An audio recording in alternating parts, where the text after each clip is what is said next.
Hi, I'm Ariel Tatar, Manager of Educational Programming on the Forum team. We are so excited that you are interested in submitting a proposal for this year's Education Forum. Today, I will be going over step by step how to submit a top-notch proposal. Let's get right into it. In this video, I will be going over critical components of winning proposals, tips on how to clearly communicate your goals in your submission, and an overview of the submission process. Let's start with a great proposal title. First impressions matter. You want to really take some time to think of an impactful and engaging title. As an attendee skims through the agenda, they are looking at all the session titles and selecting which sessions they want to attend. You want to make sure yours is a title that will catch their attention. To do this, when you are coming up with your title, think of the 4 U's. Is your title conveying your session's usefulness, your topic's urgency, your unique session content, and have you honed in on your specific topic? Taking these 4 U's into account will put you on the right path to creating an engaging session title. Here's a great tool to determine the emotional marketing value of your title, which is how well your title influences and relates to your audience's emotions. Not only is your proposal title important, but equally important is the proposal description. After you've caught an attendee's interest with your title, they will review your description to verify and affirm if your session is relevant to their interests and needs.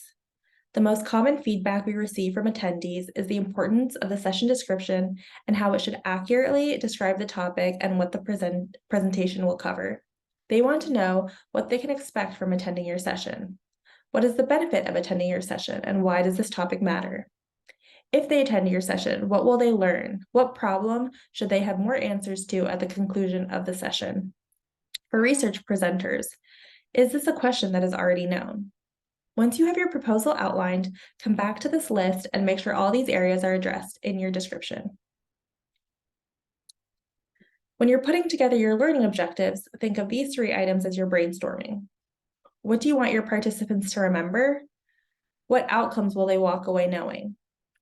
Is it observable and measurable? And just as a reminder, we discourage using understand when outlining your learning objectives. And as you craft your proposal, think about what participants will be doing in your session.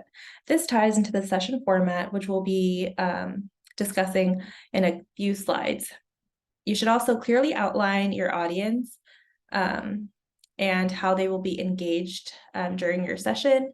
It is helpful to know what specific audience you're talking to when you're crafting your proposal. So think about which attendees would benefit most from your session.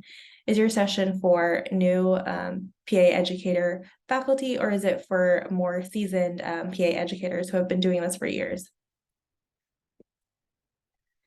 And this year, we once again have created a submission guide that goes into great detail about everything you need to know before crafting and submitting your proposal. If you have submitted a proposal in the past, there have been no major updates to the information on the submission guide, but it is still recommended that you review the guide and refresh your memory on a few things, such as the number of speakers allotted for each session format, the definitions of primary speaker or primary author versus co-speaker and co-author, and what each role entails.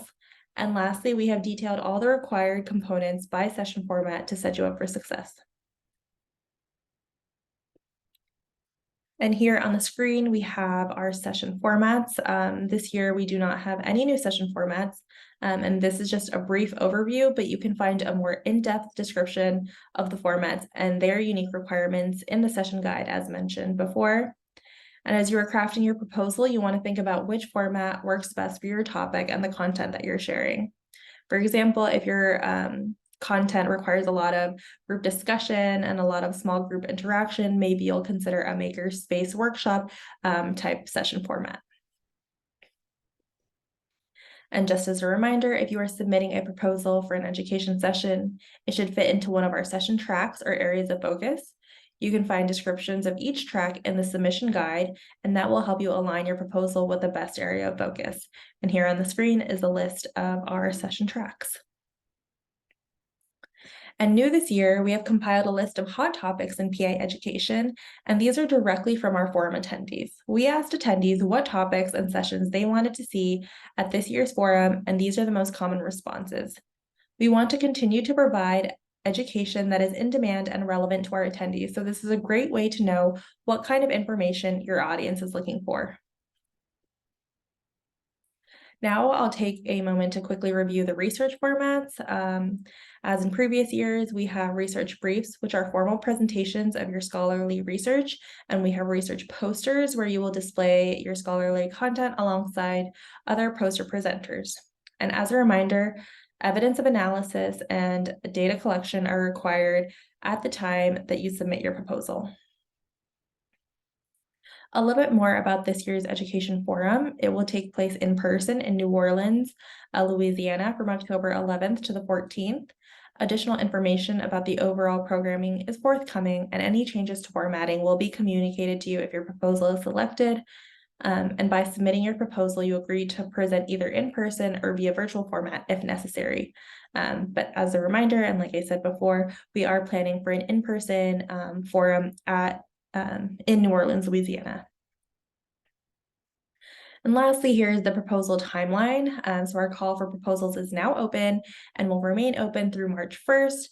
Notification of acceptance or rejections will be sent via email in May. So it's very important to use your primary email or your email associated with your PAEA member profile when submitting your application, so you get all the important communications from us. And lastly, a reminder that the submission guide is your best friend during the application process. It has all the information you will need, but in case you don't find the answers to your questions in the submission guide, please feel free to email the forum team here at forum@paeaonline.org with any additional questions you have, and we will be happy to answer them. And thank you so much for watching this video. I hope it was very helpful, and we look forward to seeing all the great proposal submissions for this year. Thank you so much.